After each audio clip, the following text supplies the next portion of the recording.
Hello students, welcome once again. Students, last lecture में हमने पढ़ा था what is the gravitations, why we are going to study the gravitations, right. और हमने उसके बारे में सब थोड़ा सा रिसर्च किया था, थोड़ा सा स्टोरी हिस्ट्री जी थी, उसकी जो हिस्ट्री है उसके बारे में पढ़ा था, कैसे केपलर्स ने रूल्स बनाए उसके बारे में भी पढ़ा, केपलर्स के रूल क्या है उसके बारे में भी पढ़ा था। और एक आपने वर्कआउट भी करना है उस पर, केपलर्स के लॉ पे जो न्यूमेरिकल्स है उस पर। काफ़ी आसान है, कोई ज़्यादा जिक्का वाली बात उसमें है नहीं। अभी आज के लेक्चर्स में हम सब पढ़ने वाले हैं ग्रेविटेशंस। ओके बच्चों, सो ग्रेविटेशंस एक बहुत ही इजी टाइप का न्यूमेरिकल्स, एक इजी टाइप का पोर्शन है। ओके, सो ग्रेविटेशंस के बारे में भी थोड़ी सी हिस्ट्री आपके पास होनी चाहिए। सो ग्रेविटेशंस का जो सर्च हुआ, रिसर्च हुआ, सो ग्रेविटेशन का जो स्टडी हुआ एक्चुअली, तो वो स्टडी न्यूटन्स के पहले ही हो चुका था एक्चुअली। गैलीलियो नाम के एक साइंटिस्ट है, उन्होंने भी बताया हुआ था, और लोग भी जानते थे कि ग्रेविटेशन है यानी कि अर्थ अपनी तरफ चीज़ों को खींचती है। बट ये जो बात है ये सिर्फ अर्थ के इर्द गिर्द, अर्थ के पास रहने वाली बॉडीज के लिए थी, ठीक है ना। जैसे पंछी के लिए थी, पेड़ों के लिए थी, पेड़ पे रहने वाली फलों के लिए थी, हम जो ह्यूमन मनकाइंड्स है उसके लिए थी, कुछ चीज़ों के लिए जो जीवित है या मृत हो, सभी के लिए ग्रेविटेशन अप्लाई होता था अर्थ पे। इसके बारे में लोग जानते थे। न्यूटन साहब क्यों प्रसिद्ध हुए, इसकी स्टोरी में थोड़ी सी शॉर्ट में पढ़ाता हूँ आपको, ठीक है। सो देखो, उनके टाइम पे भी न्यूटन साहब जब 23 इयर्स के थे तो कैम्ब्रिज में पढ़ रहे थे, तो उनके टाइम पे भी पैंडेमिक पीरियड आया था। पैंडेमिक पीरियड में जैसा आज आया हुआ है ना, ड्यू टू द कोरोना, सो वैसे ही उस टाइम पे प्लेग की वजह से पैंडेमिक टाइम पीरियड आया था। तो सब बच्चों को स्कूल से निकाल के अपने अपने घर के लिए जाने को कहा था। फिर वो बच्चे घर पे गए, तो न्यूटन जी भी अपने घर पे गए थे, तो खेतों में काम करते थे। सो खेतों में काम करते करते टाइम पे देखिए उन्होंने क्या किया था पैंडेमिक काल में, दैट वाज सो ऑसम। ऐसा कोई कर नहीं सकता, क्योंकि we are so busy in TikTok, Facebook, WhatsApp वगैरह वगैरह। सो अपने पास कहाँ टाइम है इतना सोचने के लिए, राइट। पर न्यूटन के पास तो उस टाइम पे ऐसे टिकटॉक वगैरह नहीं था, तो वो सोचते बैठते थे। और उन्होंने सोचते सोचते सोचते सोचते अक्खा पूरा का पूरा मैथमेटिक्स का एक पार्ट है, बोलते उसे calculus. So that was so interesting part in mathematics, calculus.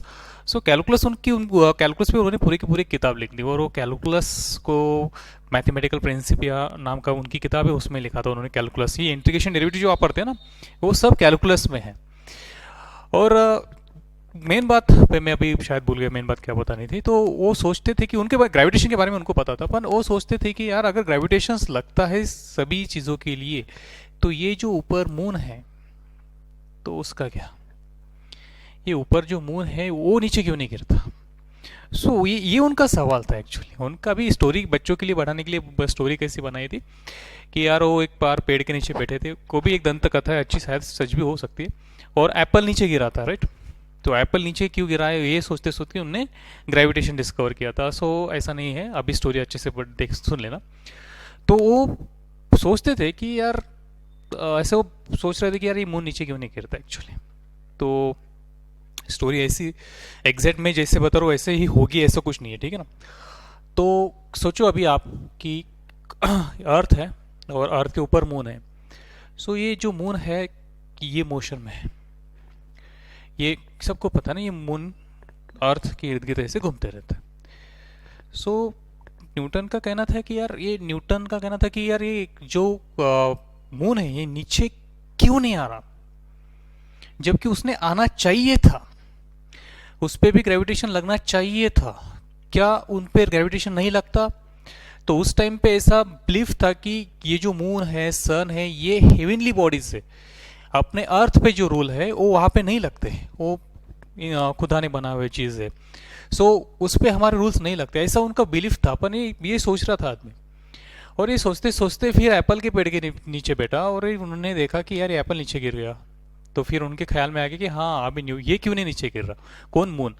सो ये कैसे कैसे सोचा, इसके बारे में मैं आपको बताता हूँ। बिल्कुल आसान बात है, सोचो देखो, ये अर्थ है और ये अर्थ के पास एक मून है, ये घूमता है। सो मून ऐसे जा रहा, राइट, ऐसे जा रहा, तो ऐसे निकल जाना था इसने, ऐसा निकल के तो नहीं गया। फिर ये तो ऐसा टर्न मार रहा है ऐसा, ठीक है ना, ऐसा टर्न मार के ऐसे घूमते रहता। अगर ये टर्न मारता है तो ये इधर कौन खींचता फिर इसको। तो ये न्यूटन साहब के दिमाग में चमका एप्पल नीचे गिरने के बाद। क्या चमका कि ये जो मून है ये सीधा सीधा नहीं जाता, इसको कोई तो भी अंदर खींचता, तो फिर कौन खींचता? तो एप्पल को कौन कौन खींच रहा? एप्पल को कौन खींच रहा? अर्थ की ग्रेविटी। तो वैसे मून को भी कौन खींच रहा? तो अर्थ की ग्रेविटी। सो ऐसा उन्होंने सोच के ग्रेविटेशंस का वो पूरा लेसन, वो जो रिसर्च था, डिस्कवर था, वो सोच कि फिर इसके बाद लोगों ने ये सोचना शुरू किया कि ये यूनिवर्सल है, ग्रेविटेशन जो है ये यूनिवर्सल है। ग्रेविटेशन तो पहले से है, पर ग्रेविटेशन यूनिवर्सल है, सभी यूनिवर्स में जितने भी चीजें हैं वो सभी में ग्रेविटेशन लगता है। ये न्यूटन्स के सोचने के बाद हमें समझ में आई, तब तक हमने ये जो सब ऊपर की जो चीजें हैं उसको हेवनली बॉडी समझ के रखा था, उस पर कोई फोर्स ग्रेविटी एक्ट नहीं हो सकती ऐसा हमने सोच के रखा था, ऊपर ग्रेविटेशन है ही नहीं ऐसा हमने सोच के रखा था। बट ऐसा नहीं है, हर एक चीज में जो यूनिवर्स में सभी जो चीजें जिसको मास है वो सभी को ग्रेविटेशंस लगता है। ये बात न्यूटन्स ने वो पैंडेमिक पीरियड में खोजी थी। ठीक, तो उससे फिर वो आगे ग्रेविटेशंस के लॉ वगैरह उन्होंने बनाए। फिर उन्होंने लॉ कैसे बनाया तो वो भी मैं आपको बता देता हूं। अभी केपलर्स के लॉ से सोच सोच के भी उन्होंने रूल बनाया, और एक ऐसी चीज है कि उन्होंने सोचा कि ठीक है अभी ये जो मून है ऐसे घूम रहा, तो ये तो मोशन सर्कुलर बन गया, अगर सर्कुलर मोशन है तो फिर वो सेंट्रीपिटल एक्सेलरेशन बन जाएगा। सो उन्होंने देखा कि ये जो सेंट्रीपिटल एक्सेलरेशन है मून का, तो इसका तो फॉर्मूला बन जाएगा omega square R. Okay, so omega square R ये हम लिखता मैं, क्योंकि रेडियस जो रहेगा वो रेडियस रहेगा ये मून के ऑर्बिट का, ठीक है ना। सो मून के ऑर्बिट का radius we can find out by parallax method and etcetera. और ओमेगा स्क्वायर ये तो टाइम पीरियड से निकल जाएगा, जो ये घूमते रहता है ना चांद, तो 27.3 डेज में घूमते रहता है, सो उससे वो निकल जाएगा। और फिर acceleration due to gravity on earth वो एप्पल का निकाला तो 9.8 आता, सो इसके कैलकुलेशंस किए तो उन्होंने शायद कुछ तो भी वैल्यू आई थी। इंपॉर्टेंट थे कि यार ये जो उन्होंने जब रेशो लिया तो ये acceleration of moon divided by acceleration due to gravity on earth, इन दोनों का रेशो जो उन्होंने लिया तो वो 3600 आया, जो इनके रेडियस के स्क्वायर को इनवर्सली प्रोपोर्शनल बन रहा था, यानी रेडियस ऑफ अर्थ और रेडियस ऑफ मून के स्क्वायर को इनवर्सली प्रोपोर्शनल बन रहा था। ये इनकी वैल्यू आ रही थी 36,000, मीन्स इनका जो रेशो था तो ये 60 किलोमीटर आ रहा था समथिंग, सो इसका square.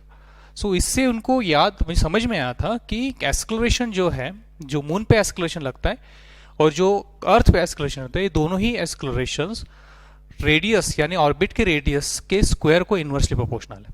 So acceleration is inversely proportional to radius square, so force should be और force also inversely proportional to the square of that distance, यहां से लेके यहां तक का डिस्टेंस। सो जो पहली बात है ना न्यूटन्स के लॉज में, आपने न्यूटन्स का लॉ पढ़ा है मुझे पता है कि force is inversely proportional to R square, तो इसके बारे में हम बात कर रहे हैं, ठीक है ना। सो उन्होंने उस टाइम पे एक्सेलरेशन के कैलकुलेशन से उनको समझ में आया था कि acceleration is inversely proportional to R square या फिर force is inversely proportional to R square, ठीक। सो न्यूटन्स ने ये सोच सोच के बनाया था। सो ऐसी वो एक स्टोरी है जो एप्पल गिरने की थी, ठीक है ना। वो मून के बारे में सोच रहे थे, एप्पल के बारे में तो पता था, ठीक। अभी केपलर्स लॉ से भी जो 9 के स्टूडेंट्स हैं जो सीबीएसई बोर्ड पढ़ते हैं उनके लिए केपलर्स लॉ से भी हमें प्रूफ किया जा सकता है कि फोर्स जो है वो inversely proportional to R square. कैसे? तो देखिए ये जो मून है तो मून पे जो फोर्स लगने वाला है वो सेंट्रीपिटल फोर्स लगने वाला है, ओके। सो सेंट्रीपिटल फोर्स जो रहता है वो रहता है V square is directly proportional to R, is it. अगर मास कांस्टेंट है तो वी स्क्वायर अपॉन आर को सेंट्रीपिटल फोर्स प्रोपोर्शनल रहता है। उसके बाद केपलर्स के लॉ के अनुसार T square upon R cube, ये जो टी स्क्वायर रहता है वो आर क्यूब को डायरेक्टली प्रोपोर्शनल रहता, so T square upon R cube हमेशा कांस्टेंट रहता। सो ये केपलर्स का लॉ और ये सेंट्रीपिटल फोर्स, ये दो चीजें हमें पता थी, तो उससे भी हम प्रूफ कर सकते हैं कि जो फोर्स है, जो मून पे लगने वाला जो फोर्स है या जो ग्रेविटेशनल फोर्स रहेगा आगे चल के उसको हम कहेंगे ग्रेविटेशनल फोर्स। सो वो जो फोर्स है ग्रेविटेशनल फोर्स वो भी आर स्क्वायर को इनवर्सली प्रोपोर्शनल है। देखो कैसे, केपलर्स के लॉ से। सो हमें पता है कि T square is directly proportional to R cube, yes और नो। अभी जो टी रहता है वो टी की वैल्यू रहती है 2 pi circumference R divide by velocity is proportional to R cube, like this, is it. So इनका हमने कर दिया स्क्वायर, सो इस तरफ आया 4 pi R square divide by V square is directly proportional to R cube. So यहां से बात निकल के आई 4 पाई आर स्क्वायर, सो इधर का ये 4 पाई तो कांस्टेंट हो गया, आर स्क्वायर डिवाइड हो जाएगा, so 1 upon V square is proportional to R cube upon R square, so R. So यहां से एक बात समझ में आई कि V square is proportional, inversely proportional to R. जो वी स्क्वायर है वो आर को इनवर्सली प्रोपोर्शनल है। So we can write this like V square is equal to some constant divided by R. Okay, so now force is equal to क्या है, so force is equal to also some constant, वो वहां से पता है हमें, so V square upon R, so it is equal to V square is equal to constant upon R, so constant into V square की value भी कोई constant divided by R into R, so constant into constant तो constant ही बनेगा, so constant divided by R square. So इसका मतलब हो गया कि जो फोर्स है वो force inversely proportional to R square है, ठीक है ना। सो न्यूटन जी ने भी केप्लर्स के लॉ पे सोच सोच के भी ये कंक्लूजन निकाला था कि फोर्स जो है वो आर स्क्वायर को इनवर्सली प्रोपोर्शनल है। ओके, सो मैंने ये आपको बताया एक स्टोरी के फॉर्म में, ठीक है ना, कि कैसे न्यूटन्स को समझ में आया कि ये जो ये जो ग्रेविटेशन है वो सिर्फ अर्थ पे रहने वाली चीज़ों को नहीं बल्कि पूरी दुनिया में जितनी भी चीज़ें उनमें रह सकता है, ठीक है ना। सो उन्होंने वहाँ पे सोच के फिर एक रूल बनाया और वो रूल आपको सबको याद है, ठीक है ना, उसको कहते हैं न्यूटन्स लॉ ऑफ ग्रेविटेशन। सो यहाँ से हमारी अब स्टोरी शुरू हो जाएगी, टॉपिक शुरू हो जाएगा। टाइटल देना है आपने न्यूटन्स लॉ ऑफ ग्रेविटेशन। ये जो मैंने बोर्ड पे लिखा था आप पीछे जाके उसे पॉज करके थोड़ा सा लिख लेना, इससे कोई ज़्यादा काम नहीं गिरता, बट अगर आप अच्छे बच्चे हैं, क्यूरियस है, तो फिर आपको ये सब पता होना चाहिए। Okay, so what is the next topic.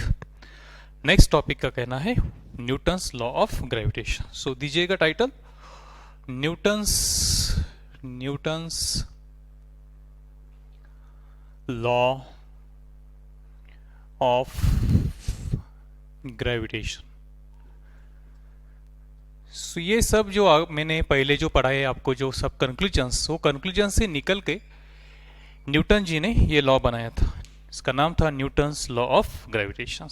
Okay, so students, are you ready for Newton's law of gravitation. और उसके डेप्थ के लिए, क्योंकि हम अच्छे से डेप्थ भी पकड़ेंगे उसकी और बहुत अच्छा सा स्कोर भी करेंगे हम इसमें, क्योंकि एकदम अच्छा सा टॉपिक है, बिल्कुल ईजी है, आप समझ रहे होंगे मेरी बात, ठीक है ना। हंसते रहिए बीच बीच में, पागलों जैसे मत हंसिएगा, ठीक है ना। Keep the smile on your face, कि यार कुछ तो भी जोश में पड़ रहे हैं, ठीक है ना, नहीं तो गए हुए कोई के पेशेंट, ठीक है ना, उनकी तरह मत सोचना। इसमें देखो न्यूटन्स लॉ ऑफ ग्रेविटेशन हम पढ़ने वाले हैं। न्यूटन्स लॉ ऑफ ग्रेविटेशन एकदम सिंपल बात है कि ये दुनिया में, पूरी यूनिवर्स में हर दो मासेस में एक फोर्स रहता है, हर दो मासेस में एक फोर्स रहता है और रहता ही है, ठीक है ना, कंपलसरी है। तो फिर सर ऐसा है तो फिर ये मैं हूं और ये मेरा कैमरा है सामने, तो फिर मेरे कैमरे है तो आप है शायद, तो फिर ये दो चीजें एक दूसरे को क्यों नहीं अट्रैक्ट कर सकती।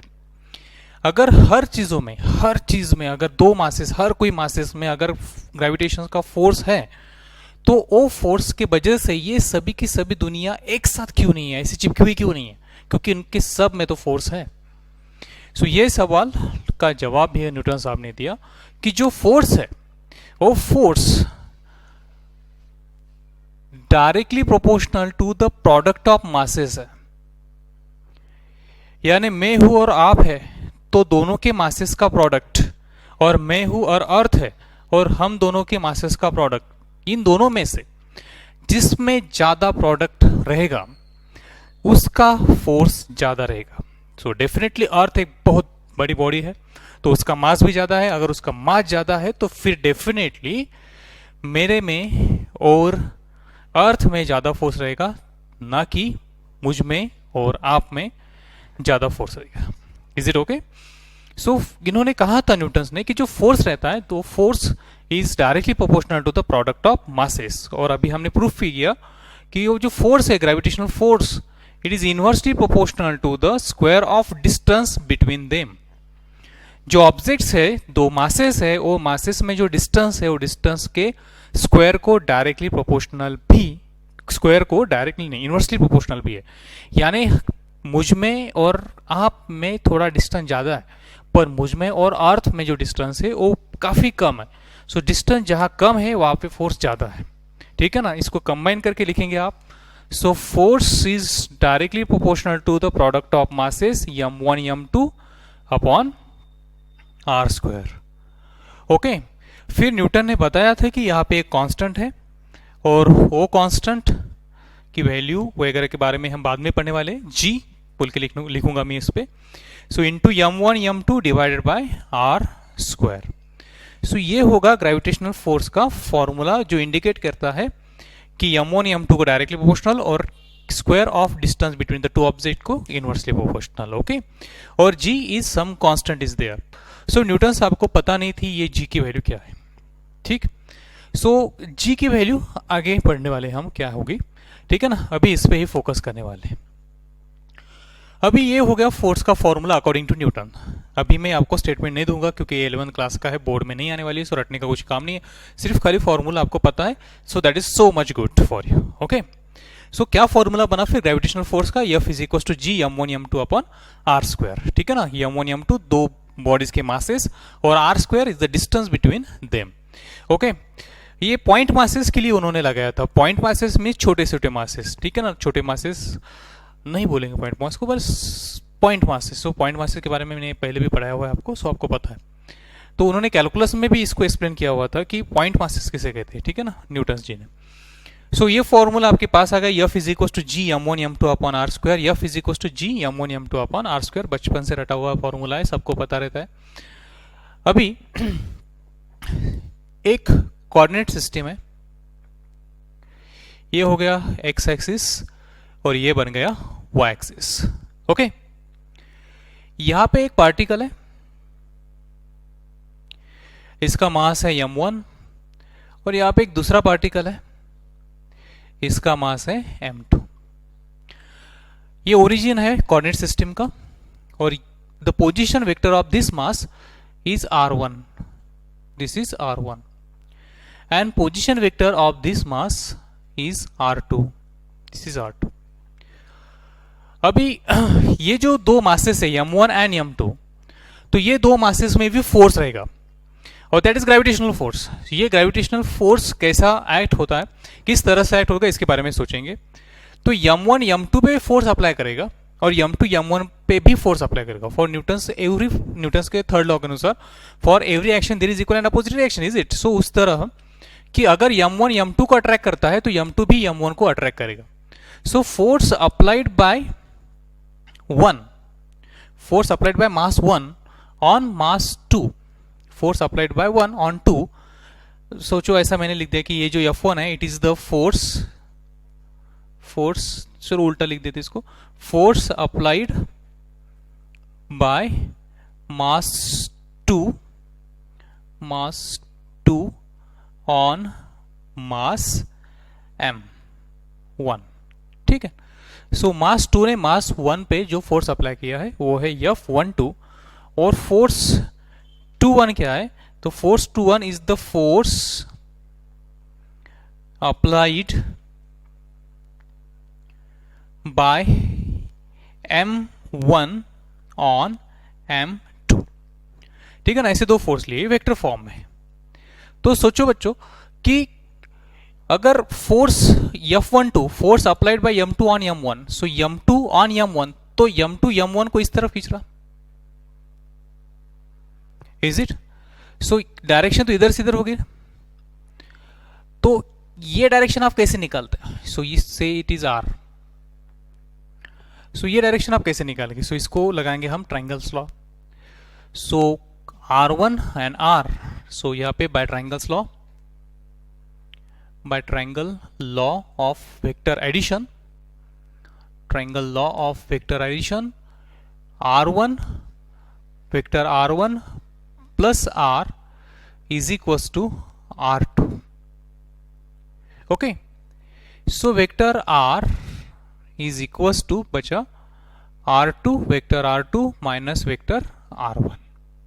okay, so what is the magnitude of force F12? So magnitude इस तरह से देंगे, g is equal to M sorry F is equal to G m1 m2 upon R square, so it is equal to g product of mass m1 m2 and square of distance between them, और distance उनके बीच में जो है वो है r, सो ये हो गया r और इसका स्क्वायर। अगर इसकी डायरेक्शन दिखाना है तो फिर कौन सी डायरेक्शन दिखाएंगे, f12 वेक्टर फॉर्म में, तो ये बन जाएगा g m1 m2 divided by R square, और इस डायरेक्शन में सिर्फ डायरेक्शन चाहिए क्योंकि मैग्नेट अपने पास है, सो सिर्फ डायरेक्शन के लिए यूनिट वेक्टर लिखते, so unit vector vector R, is it. So कोई भी unit vector vector R, unit vector is defined as vector R divided by magnitude of vector are.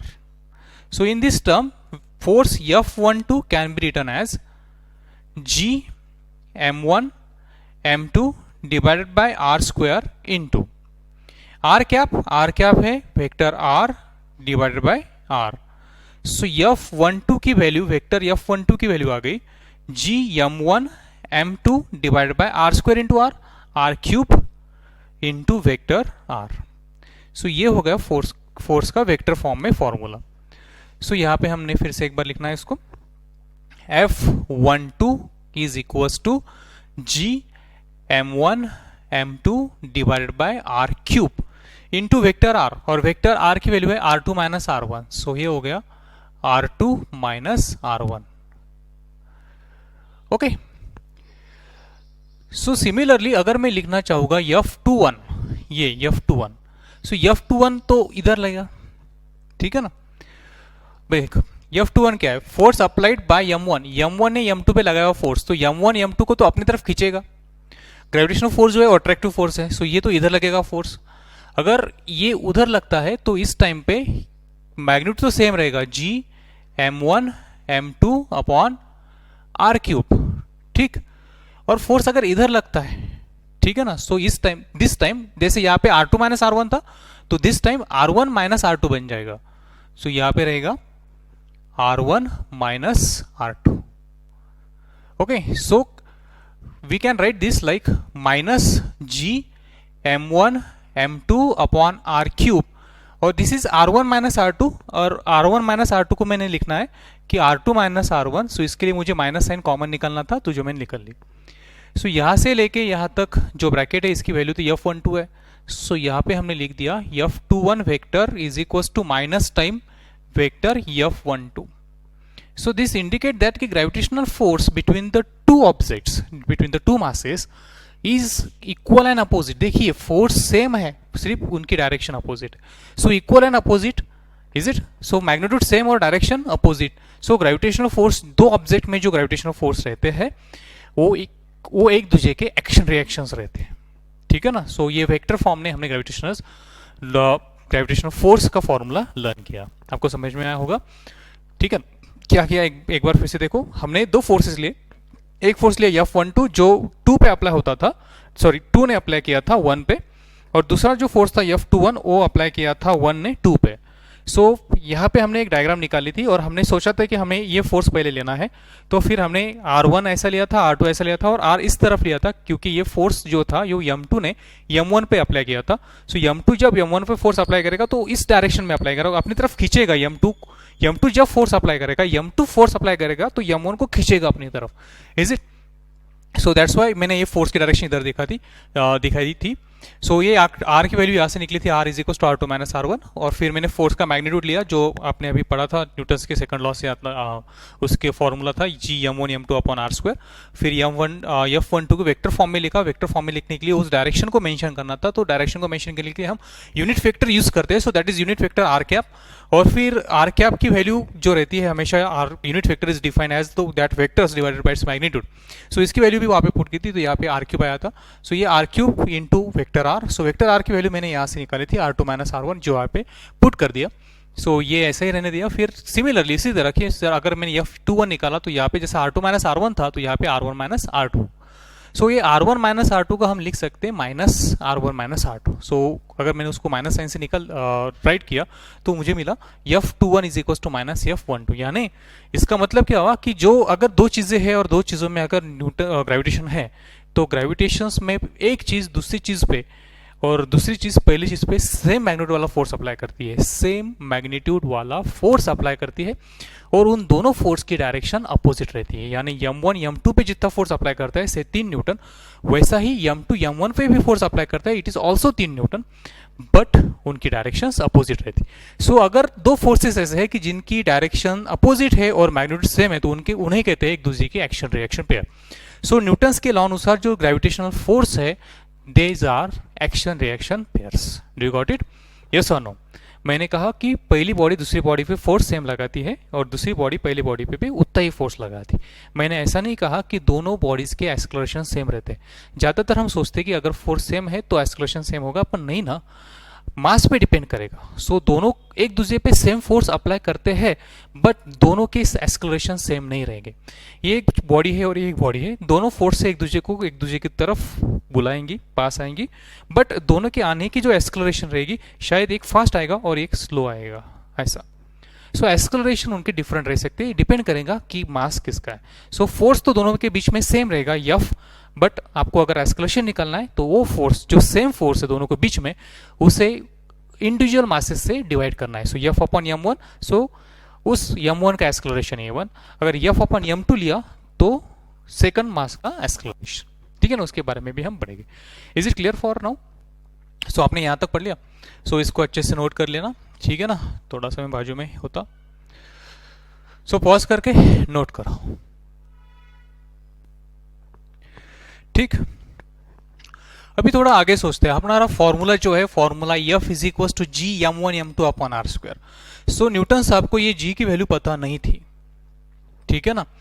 Acceleration due to gravity को हमने calculate किया था, g is equal to 9.8 metre पर second square, और ये आसान बात थी क्योंकि अर्थ पे एक्सपेरिमेंट करके ये 9.8 वैल्यू निकालना कोई बड़ी बात नहीं थी, एक्सलेशन फाइंड आउट करना कोई बड़ी बात नहीं थी, तो एक्सपेरिमेंटली मेजरेबल है और कैलकुलेटरी भी मेजरेबल थी, ठीक है ना। बट उस टाइम पे हमें जी की वैल्यू पता थी, पर हमें ये जो स्मॉल जी है उसके बारे में न्यूटन साहब को पता नहीं था।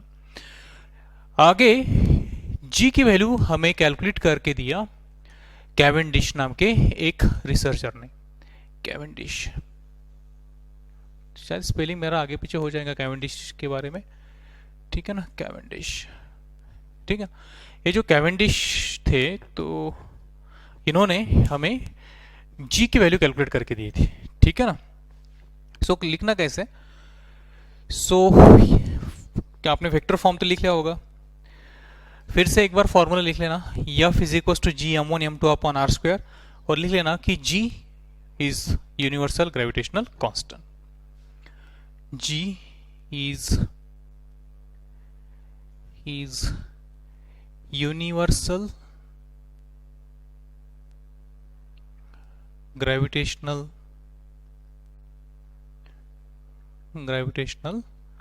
constant।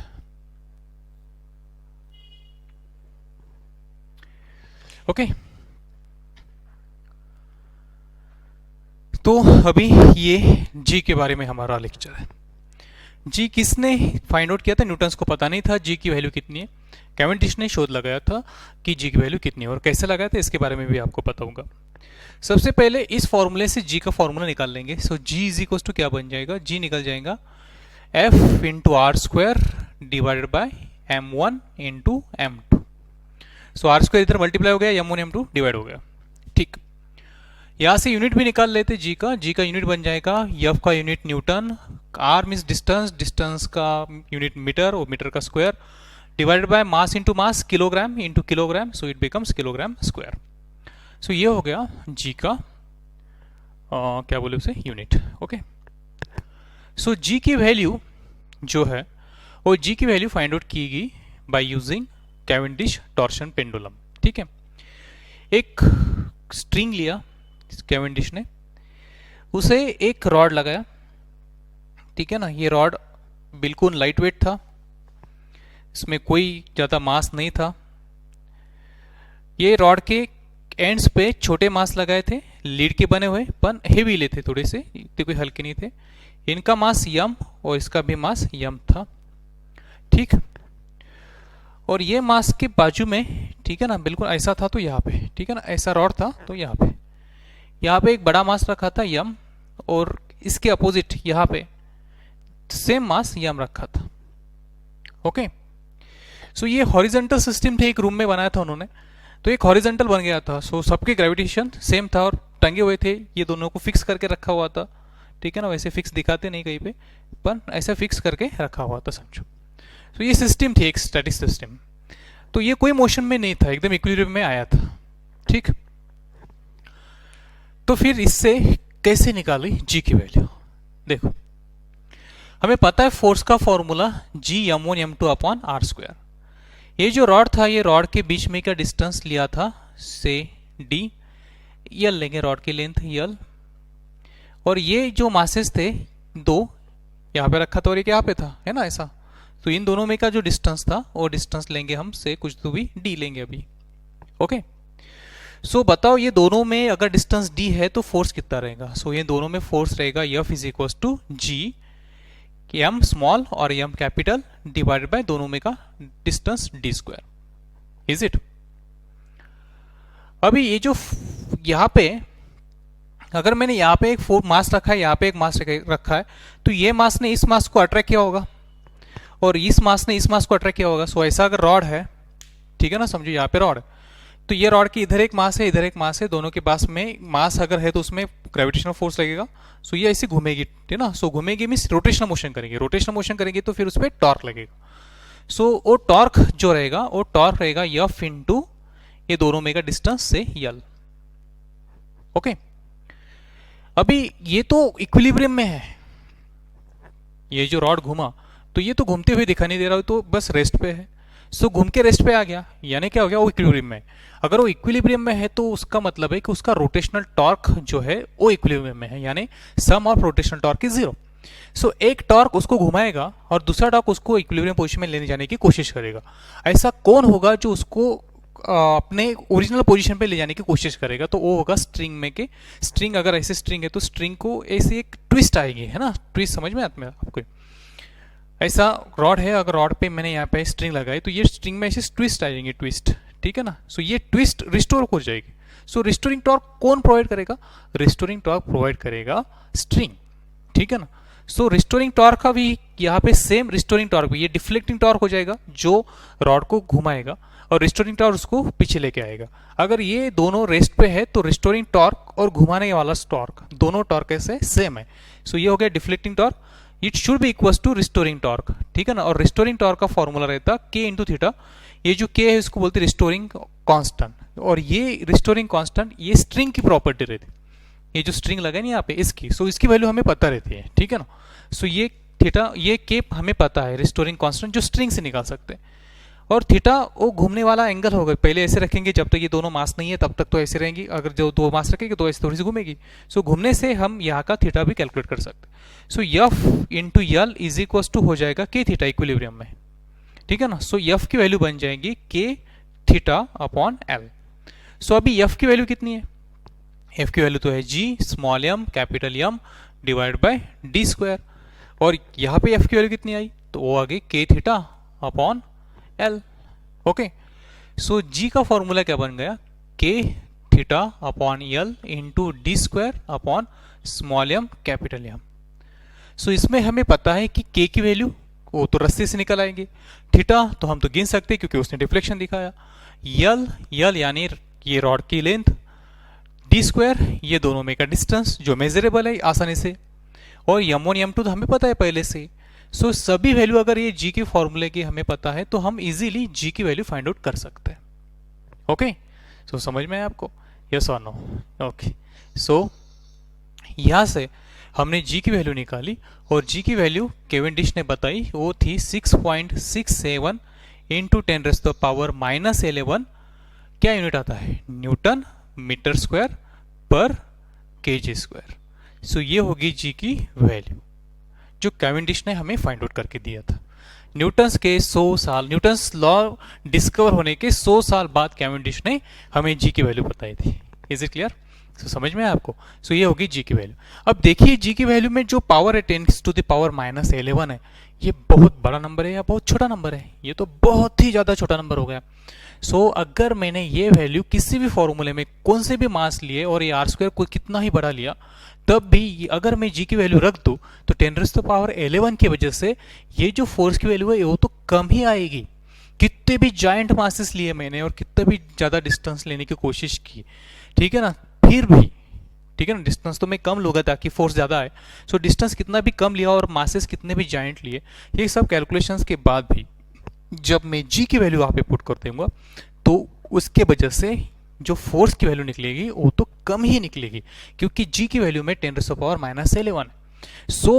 जो फोर्सेस आपको पता है कितने टाइप्स के फोर्सेस रहते हैं, ठीक है ना, gravitational, electrostatics, nuclear, strong nuclear, weak nuclear. उसमें से जो ग्रेविटेशनल फोर्स है, ये जो कांस्टेंट है ना यहाँ पे, ये कांस्टेंट के वजह से इनकी वैल्यू सबसे कम ही रहेगी।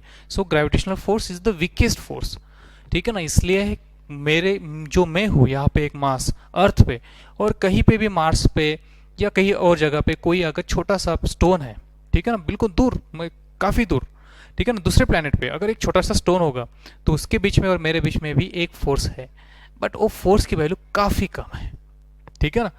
उसके लिए भाई ये भी सोचने वाली चीज़ है कि अगर नीचे गिरने वाला एप्पल को अर्थ अट्रैक्ट करती है, ठीक है ना, तो क्या अगर एप्पल को अर्थ अट्रैक्ट करती है तो क्या एप्पल अर्थ को ऊपर की तरफ अट्रैक्ट करता है?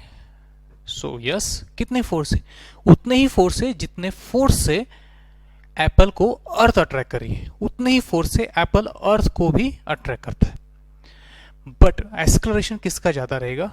ऑफ कोर्स एप्पल का, ठीक है ना, क्योंकि हमने बताया आपको कि जो एक्सेलरेशन है फोर्स अपॉन मास है, जिसका मास कम होगा उसका एक्सेलरेशन ज्यादा होगा, ठीक।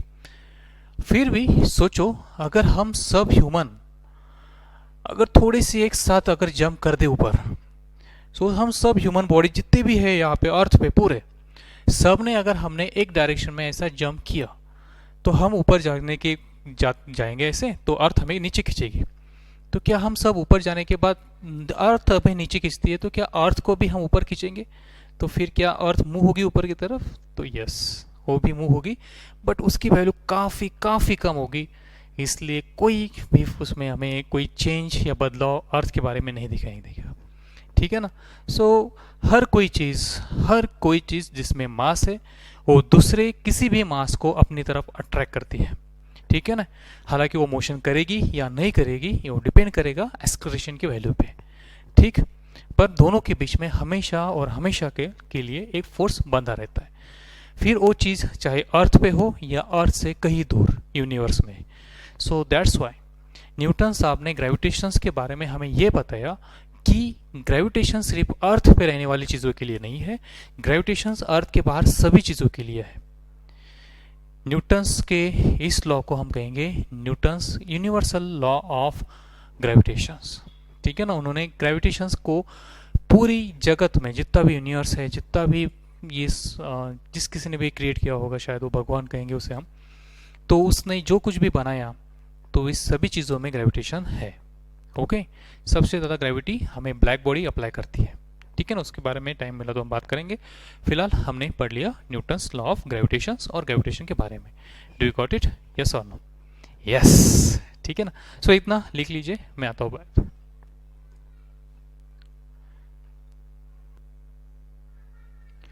ओके, अभी हम छोटे छोटे न्यूमेरिकल्स ले लेंगे। अभी देखो ऐसा हो गया, समझो कि दो मासेस थे, दो पॉइंट मासेस थे, एक मास यम और दूसरा भी मास यम, और दोनों में का डिस्टेंस था आर, ठीक है ना।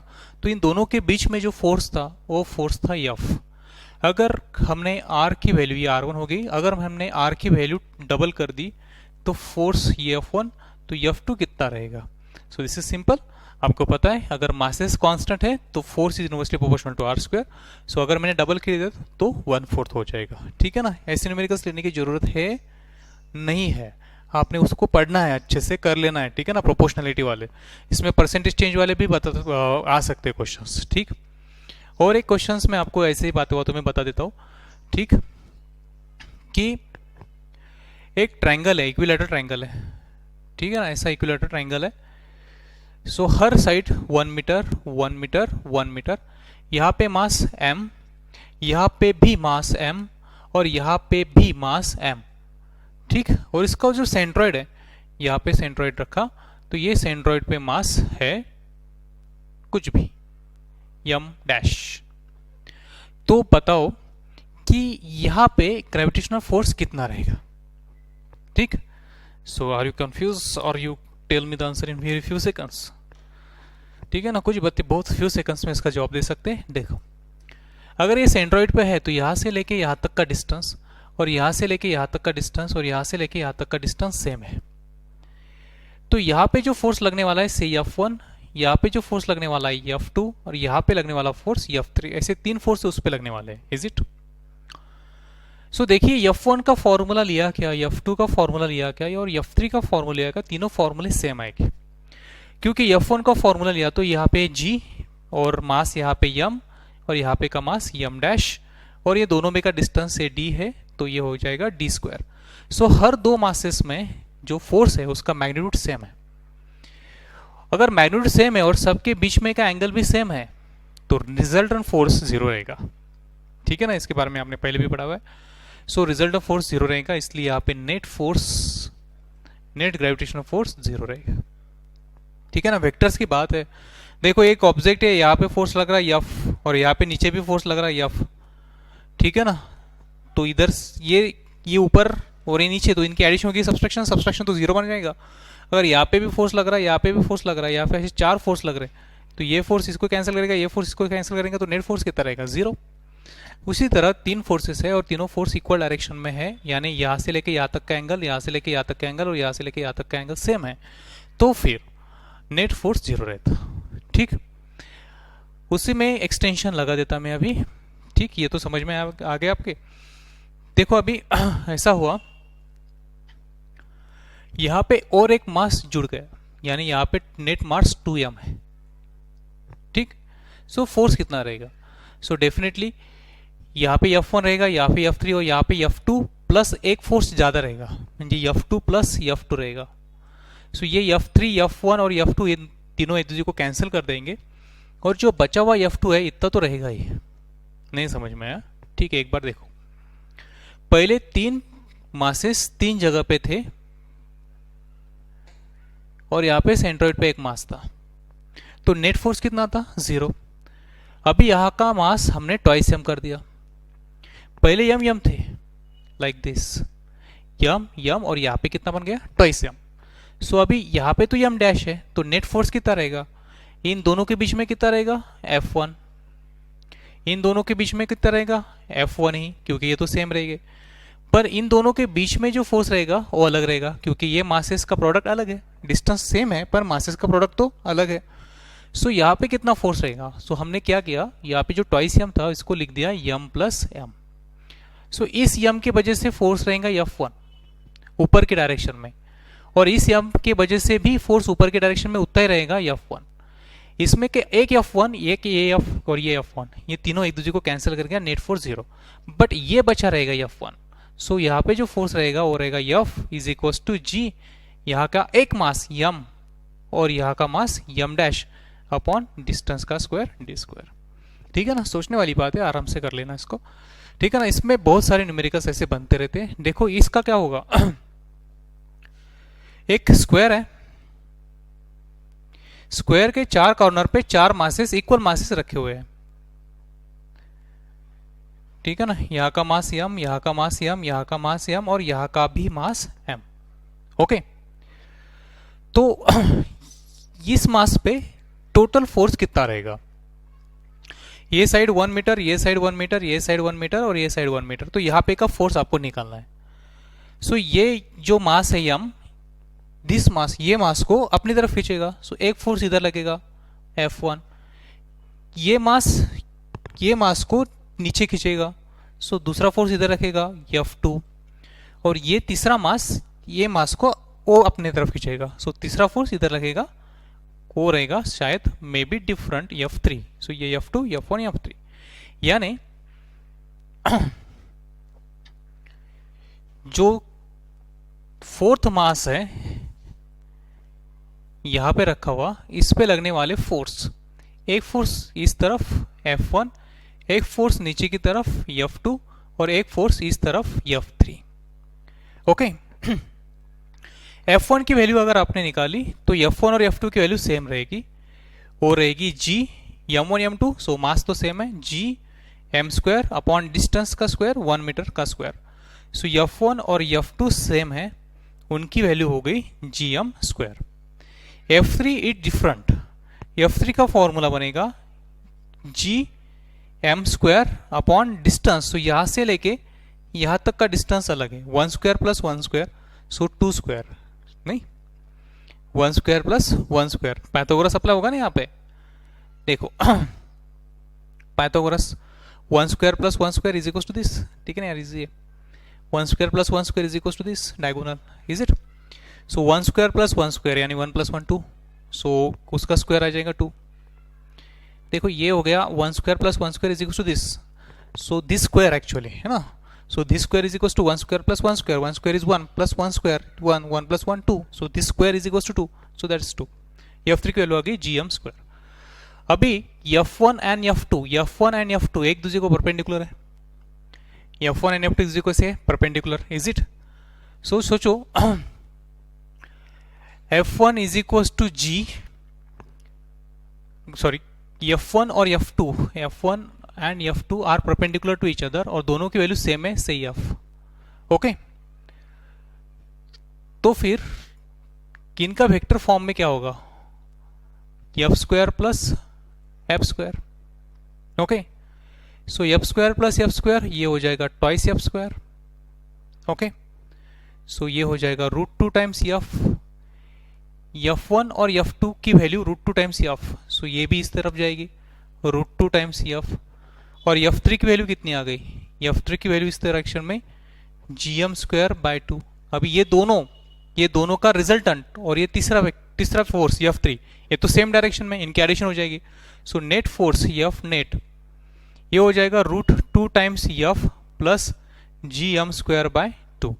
सो इन दोनों F की वैल्यू यानी F1 और F2 की वैल्यू जो सेम थी वो है gm square, so √2 times gm square plus gm square by 2। सो इसको आप कैलकुलेट कर सकते हैं। सो ऐसे उसको आंसर निकालना है, मैंने ज़्यादा डिटेल में नहीं लिया न्यूमेरिकल्स, काफ़ी आसान तरीके के न्यूमेरिकल्स है, सिर्फ वेक्टर की एडिशंस आपको आनी चाहिए इस केस में। ओके सो आपने लर्न किया न्यूटन्स लॉ ऑफ ग्रेविटेशंस, उसको वेक्टर फॉर्म में भी डाला, न्यूटन्स लॉ ऑफ ग्रेविटेशंस में जी की वैल्यू कितनी रहती है इसको भी आपने पढ़ लिया अच्छे से।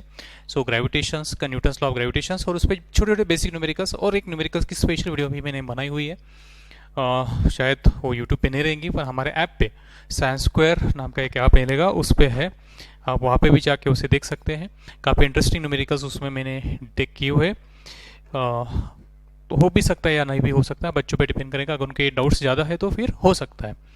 ओके और उसके बाद नेक्स्ट टॉपिक लेके हम बहुत जल्दी आएंगे, तब तक आपने ये 2 टॉपिक को अच्छे से प्रिपेयर करना है। Okay enjoy the day, good night, take care.